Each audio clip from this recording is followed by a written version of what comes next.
आला हज़रत इमाम अहले सुन्नत के तर्जमे की खुसूसियत क्या है कि आपने अल्लाह तबारक व तआला की तक़दीस उलूहियत, शान उलूहियत का पास रखा और जहाँ जहाँ रब तबारक व तआला की अज़मत का बयान था वहाँ पर आला हज़रत ने उसूल और कवायद को देखते हुए ऐसा तर्जमा किया जो रब के शायान शान था। हालांकि ये वो मकामात थे कि बड़े बड़े इल्म का नाम लेने वाले जब उस मकाम पर आए तो उन्होंने ठोकरें खाई, खुद भी गुमराह हुए और दूसरों को भी उन्होंने गुमराह किया तर्जमा कुरान के नाम पर। फिर नबी पाक अलैहिस्सलाम हो या दीगर अंबिया हो, उनकी जो शान रिसालत है और अंबिया किराम की जो इस्मत है उसका लिहाज रखते हुए, अकीदा इस्मत को देखते हुए आला हज़रत इमाम अहले सुन्नत ने बड़ा नपतुल्लाह और बड़ा मोहतात तर्जमा फरमाया। अच्छा अशफाक भाई, अरबी ज़बान की खुसूसियत है कि कई अल्फाज ऐसे होते हैं जो बज़ाहिर हमें नज़र नहीं आते लेकिन वो कलाम में पोशीदा होते हैं, सियाको सिबाक से, कॉन्टेक्स्ट से हम उस बात को समझते हैं जिनको महज़ूफ़ात कहा जाता है। आला हज़रत इमाम अहले सुन्नत का तर्जमा कंज़ुल ईमान, और इसकी जब मैंने इसका मुताला किया था बिल-इस्तियाब तो दर्जनों मिसालें मैंने ऐसी देखी कि जिनमें आला हज़रत इमाम अहले सुन्नत ने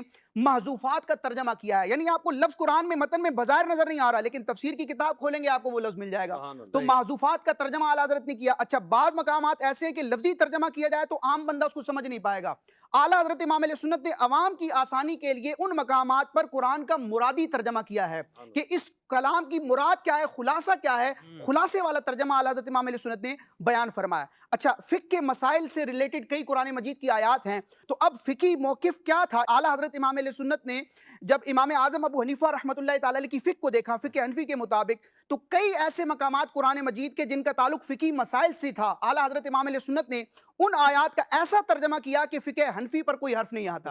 अच्छा, जी, इसी तरह आला हज़रत इमाम अहले सुन्नत के तर्जमे की एक खुसूसियत यह है कि कई मकामात पर आपने तफसीरी तर्जमा किया है। यानी कुरान मजीद बुरहान रशीद की उस आयत मुबारका के लफ्जी तर्जमे के बाद मजीद आगे क्या समझना है जिसको मुफस्सिरीन ने लिखा है, आला हज़रत इमाम अहले सुन्नत उसको दो लफ्ज़ों में तर्जमे में बयान फरमा देते हैं। अच्छा, कुरान मजीद की बाज़ आयात ऐसी हैं जिनके बज़ाहिर माना किसी को मालूम नहीं है, जिनको मुतशाबिहात कहा जाता है। बाज़ तो ऐसे कलिमात हैं जैसे अलिफ लाम मीम वगैरह, इस तरह के जो मुफरदात हैं, हरूफ़ मुक़त्ताआत हैं, जिनका लफ्ज़ी माना भी किसी को नहीं मालूम। बाज़ आयात वो हैं कि लफ्ज़ी तर्जमा अगर किया जाए तो कुरान की मुहकम आयात से और कुरान के और दीन इस्लाम के अकायद से वो मुतसादिम होती हैं। बज़ाहिर उनका तर्जमा अगेंस्ट जा रहा होता है, अकायद इस्लामिया के खिलाफ जा रहा होता है, लेकिन उनकी भी एक तावील है, उनका भी एक माना है, उनका तर्जमा करने का भी एक ढंग है। आला हज़रत इमाम अहले सुन्नत के तर्जमे की खुसूसियात में से एक खुसूसियत यह है कि मुतशाबिहात वाले जो मकामात थे जहाँ पर मुतरजिमीन ने ठोकरें खाई, रब तबारक व तआला की शान में ऐसे अल्फाज लिख दिए माअज़ल्लाह